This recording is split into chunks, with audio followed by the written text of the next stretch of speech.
चूनावाला की लापरवाही के कारण हुआ आरिफ के साथ हादसा। देवनार में इस हादसे के बाद उठ रहा है सवाल। बकरा मंडी गए थे ईद के दिन, तो हम लोग बड़े का जानवर की कुर्बानी चालू थी, तो वहाँ चले गए थे। तो वहाँ बारिश गिरने की वजह से शेड में पानी भर गया, तो वो भाई वहीं खड़े थे, तो पानी जाने की वजह से शेड टूटा और उनके आंख पे गिर गया। तो उसकी वजह से उनका सर वर पे फ्रैक्चर आ गया, नाक मुँह से खून आ गया। और प्लस उधर कोई ना हमारे को इमरजेंसी सर्विस प्रोवाइड करवा के दिया नहीं है कि आप कहीं लेके जा सकते हैं। मैं खुद उनको उठा के अपना एक ओमनी में डाल के लेके आया हूँ ज़बरदस्ती। तो ये जो हादसा हुआ उस वक्त वहाँ पर कोई कॉन्ट्रैक्टर आया या किसी तरीके का कोई भी नहीं आया, कोई पूछने तक नहीं आया अभी तक।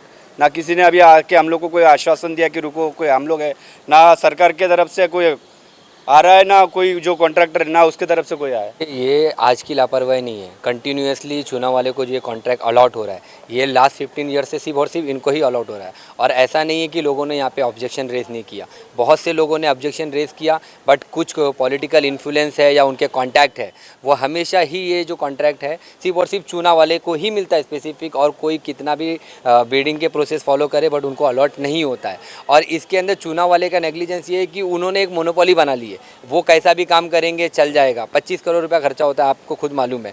अगर 25 करोड़ रुपया अगर हम 15 साल से खर्चा कर रहे हैं तो हम टेम्पररी स्ट्रक्चर क्यों बनाते, परमानेंट क्यों नहीं बनाते? परमानेंट बनाएंगे तो शायद से हमारी जो कैजुअलिटीज़ हो रही है वो रुक जाए। बट ये है कि इसके अंदर करप्शन है, साफ साफ नज़र आ रहा है। इसके अंदर कुछ ऑफिशियल्स भी इन्वॉल्वमेंट उनका भी नज़र में आ रहा है, और चुनाव वाले को क्यों मिल रहा है ये बहुत बड़ा सवाल है। इसका जवाब आज तक कॉरपोरेशन के ऑफिशियल्स ने आज तक नहीं डिस्क्लोज। मुंबई टीवी, हर खबर सच के साथ।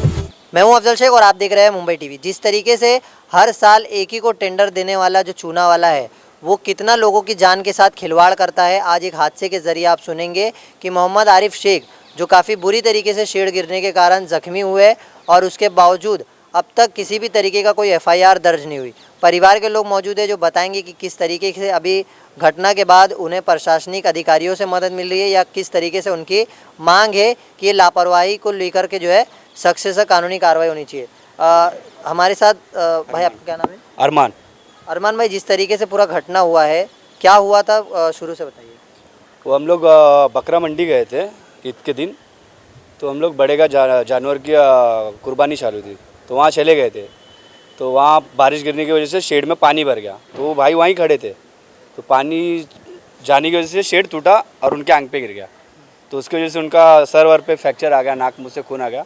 और प्लस उधर कोई ना हमारे को इमरजेंसी सर्विस प्रोवाइड करवा के दिया नहीं है कि आप कहीं लेके जा सकते हैं। मैं खुद उनको उठा के अपना एक ओमनी में डाल के लेके आया हूँ ज़बरदस्ती। तो ये जो हादसा हुआ उस वक्त वहाँ पर कोई कॉन्ट्रैक्टर आया या किसी तरीके का कोई भी नहीं आया, कोई पूछने तक नहीं आया अभी तक। ना किसी ने अभी आके हम लोग को कोई आश्वासन दिया कि रुको, कोई हम लोग है ना, सरकार के तरफ से कोई आ रहा है ना, कोई जो कॉन्ट्रैक्टर ना उसके तरफ से कोई आया।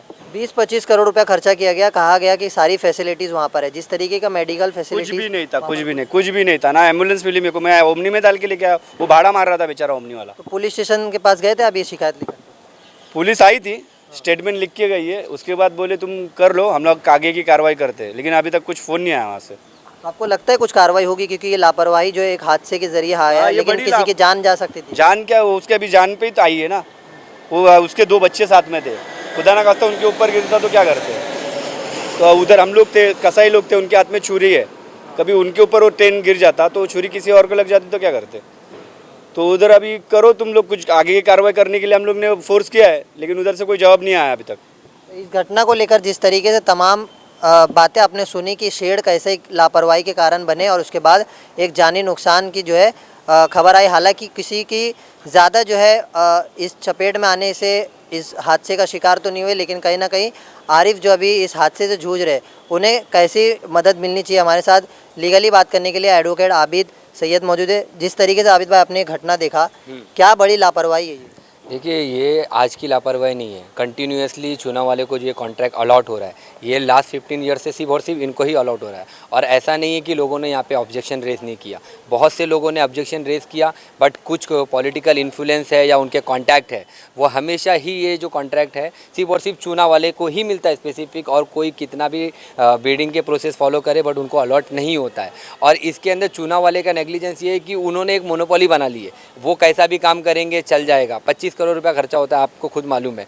अगर 25 करोड़ रुपया अगर हम 15 साल से खर्चा कर रहे हैं तो हम टेम्पररी स्ट्रक्चर क्यों बनाते, परमानेंट क्यों नहीं बनाते? परमानेंट बनाएंगे तो शायद से हमारी जो कैजुअलिटीज़ हो रही है वो रुक जाए। बट ये है कि इसके अंदर करप्शन है, साफ साफ नज़र आ रहा है। इसके अंदर कुछ ऑफिशियल्स भी इन्वॉल्वमेंट उनका भी नज़र में आ रहा है, और चूना वाले को क्यों मिल रहा है ये बहुत बड़ा सवाल है, और इसका जवाब आज तक कॉरपोरेशन के ऑफिशियल्स ने आज तक नहीं डिस्क्लोज किया है। एमसीजीएम की तरफ से कुछ स्टेटमेंट आया इस घटना को लेकर? पहली बात तो एमसीजीएम तक का अभी तक का ये जो मैटर है वो सिर्फ और सिर्फ लोकल पुलिस स्टेशन के पास है, और लोकल पुलिस स्टेशन ने सिर्फ और सिर्फ इसके अंदर स्टेटमेंट लिया है पंच वगैरह का, बट अभी तक उन्होंने एफआईआर रजिस्टर नहीं किया। एफआईआर तो उनको तुरंत रजिस्टर करना चाहिए। अब आप भी जानते हैं कि पॉलिटिकल इन्फ्लुएंस है, चुनावाला के जो कॉन्टैक्ट हैं बहुत ज़्यादा बड़े बड़े कॉन्टैक्ट हैं, तो उसी के कारण अभी तक जो लोकल पुलिस स्टेशन है, देवनार पुलिस स्टेशन ने एफआईआर नहीं रजिस्टर किया है। उन्होंने उसको होल्ड किया, सिर्फ और सिर्फ स्टेटमेंट लिया है जो भी कंप्लेनेंट थे और इसके अंदर साक्षीदार और पंच का, बट एफआईआर की कॉपी नहीं दी और ना एफआईआर रजिस्टर किया। इवन जब इन्होंने अप्रोच किया तो उनको बोला कि आप इवनिंग में आके हमारे वरिष्ठ निरीक्षक जो हैं उनसे आके मिलिए, वो आपको इसके बारे में जवाब देंगे। तो पहली बात तो पुलिस की रिस्पॉन्सिबिलिटी होती है, कभी भी कोई भी इंसिडेंट हो तो उनको तुरंत एफआईआर रजिस्टर करना है, उसके बाद का प्रोसीजर होता है जो भी इन्वेस्टिगेशन करना है वो सब सेकेंडरी है। तो यहाँ पे एफआईआर क्यों नहीं रजिस्टर हुई ये भी सवाल है। पुलिस की अकाउंटेबिलिटी इसकी लेनी पड़ेगी कि आपने एफआईआर तुरंत क्यों नहीं रजिस्टर की, क्या इन्फ्लुएंस है आपको, और क्या ऐसी मसले आ गए कि आपने इसको होल्ड किया है। अभी लीगली तौर पर क्या मदद आप अपनी तरफ से करने वाले हैं, क्योंकि जिस तरीके से ये आपकी भी शिकायत पिछले बार इसको लेकर थी, अभी इनकी क्या मदद रहेगी लीगली? देखिए लीगली हम यही बोलेंगे, हम कॉरपोरेशन और एबेटर को बोलेंगे इनको कॉम्पेंसेट करके दे, और वो उनके कॉरपोरेशन डायरेक्टली करे या जो भी इसको अंदर चुना वाला है, जो भी कंपनी को ये अलॉट हुआ है वो कॉम्पेंसेशन इनको करके दे। और आगे के लिए भी, मतलब ऐसा नहीं कि अभी मेडिकल एक्सपेंसेस, अभी उसके बाद अगर वो आएंगे, और आपको ही पता है कि जिस तरीके से उनको मार लगी, उनको स्टेबल होने के लिए बहुत ज़्यादा टाइम लगने वाला है, तो जब तक का वो स्टेबल नहीं होते उसका कमेंटेशन पूरा का पूरा इनको बेयर करना पड़ेगा। हम पहले अप्रोच करेंगे, नहीं हुआ तो हम लिटिगेशन में जाएंगे। चूना वाले को जो लगातार कॉन्ट्रैक्ट मिल रहा है उसको लेकर भी किस तरीके की आपकी मांग रहेगी कि उनके कॉन्ट्रैक्ट जो लिया जा रहा है किसी दूसरे को दिया जाए? देखिए दूसरे को नहीं, पहली बात इनको ब्लैकलिस्ट किया जाए, क्योंकि इनके काम जो है ना 25 करोड़ का काम आप जाके देखिए, आप खुद विजिट कीजिए देवनार के अंदर। 25 करोड़ का काम अगर आपको लगेगा, आप खुद हंसोगे कि कॉर्पोरेशन क्यों 25 करोड़ रुपये यहाँ पे स्पेंड कर रही है, बल्कि और भी जगह पे हम पैसे यूज़ कर सकते हैं। हमारा मेडिकल इंफ्रास्ट्रक्चर वहाँ पे बराबर नहीं है देवनार के अंदर, उसके ऊपर अगर हम पैसा लगाएंगे तो लोगों के वेलफेयर के लिए वो ज़्यादा काम आएगा। बट यहाँ पे टेम्पररी स्ट्रक्चर बनाना और सिर्फ एक एबेटर के लिए ये मुनासिब नहीं है। कहीं ना कहीं इसके अंदर जो है करप्शन का दिखाई में आ दे रहा है, इसके लिए ये कर रहे हैं यहाँ पे। तो क्या क्या अभी दिमाग में चोट लगी है, क्या डॉक्टर ने आपको बोला है? पहले दिन 7 तारीख के दिन ईद था, और कुछ 12 बजे मेरा लड़का उस जगह पे जानवर लेके गए। जानवर लेके जाने के बाद में ऐसा पौती के लिए उसको भेजा, आप पौती लेके आओ। फिर इसके एक के बीच में मेरा लड़का पौती लेके जा रहा है, और उधर मेरा एक पोता भी था, एक मेरा नवासा भी था, और वो मेरा ये दामाद है अरमान। और वो जगह पे कैसा अरमान मेरे को पीछू था, और कैसा मेरा मालूम पड़ा मेरा दामाद भागा।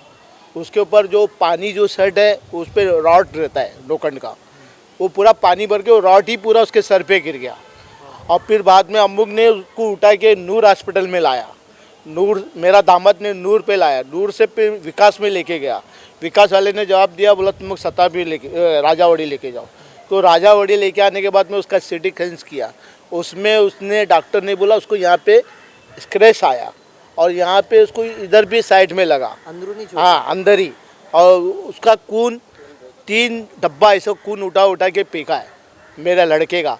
मैं बाप रह के मैं वो देख नहीं पाया वो बच्चे को।